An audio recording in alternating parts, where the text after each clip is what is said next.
ഗാസയിൽ ഇസ്രായേൽ ലക്ഷ്യമിടുന്നത് വംശഹത്യയും. ഹമാസിനെ പൂർണ്ണമായും ഉന്മൂലനം ചെയ്യാതെ യുദ്ധം അവസാനിപ്പിക്കില്ലെന്നാണ് ഇസ്രായേൽ പറയുന്നത്. കൊടും ദുരിതത്തിൽ കഴിയുന്ന ഗാസയിലെ ജനങ്ങൾക്ക് ആശ്വാസമായി യുദ്ധത്തിന് ഇടവേളയുണ്ടായെങ്കിലും തുടർന്ന് അതിശക്തമായ ആക്രമണവുമായി ഇസ്രായേൽ മുന്നോട്ടു പോകുന്ന കാഴ്ചയാണ് കാണുന്നത്. 11 ആഴ്ച നീണ്ട ആക്രമണത്തിൽ ഗാസയിൽ 21,300-ലധികം ആളുകളാണ് കൊല്ലപ്പെട്ടത്. അന്താരാഷ്ട്ര സമ്മർദ്ദങ്ങളൊക്കെയും കാറ്റിൽ പറത്തിയാണ് പലസ്തീനിലെ ജനവാസ മേഖലയിൽ ഇസ്രായേൽ ആക്രമണം നടത്തുന്നത്. കഴിഞ്ഞ ദിവസവും ഗാസയിലുടനീളം ഇസ്രായേൽ ബോംബാക്രമണം നടത്തി.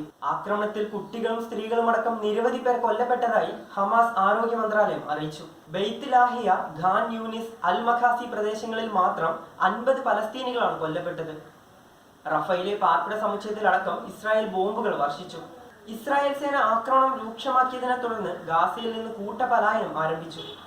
താൽക്കാലിക ടെന്റുകളിലും അഭയാർത്ഥി ക്യാമ്പുകളിലും കഴിഞ്ഞിരുന്ന 1.5 ലക്ഷത്തോളം പലസ്തീനികൾ രക്ഷ തേടി അതിർത്തിയിലേക്ക് നീങ്ങുന്നതായി UN ഓഫീസ് അറിയിച്ചു. ഈജിപ്ത് അതിർത്തി അഭയാർത്ഥികളെ കൊണ്ട് നിറഞ്ഞു കവിഞ്ഞു. ഇതുവരെ 7 ലക്ഷത്തിലേറെ പേരാണ് അഭയാർത്ഥികളായത്. മധ്യ ദക്ഷിണ ഗാസയിലാണ് അതിരൂക്ഷമായ ആക്രമണം നടക്കുന്നത്. ദക്ഷിണ ഗാസയിലെ ഖാൻ യൂനിസ് സിറ്റിയിൽ ഇടവേളയില്ലാതെ ആക്രമണം തുടരുകയാണ്. ഇവിടെ ഒരു ആശുപത്രിക്ക് നേരെയുണ്ടായ ആക്രമണത്തിൽ 10 പേർ കൊല്ലപ്പെട്ടു, 12 പേർക്ക് പരിക്കേറ്റു. ജനങ്ങൾ ഒഴിഞ്ഞുപോയി. ഒറ്റപ്പെട്ട പ്രദേശങ്ങളിലും ആക്രമണം നടക്കുന്നുണ്ട്.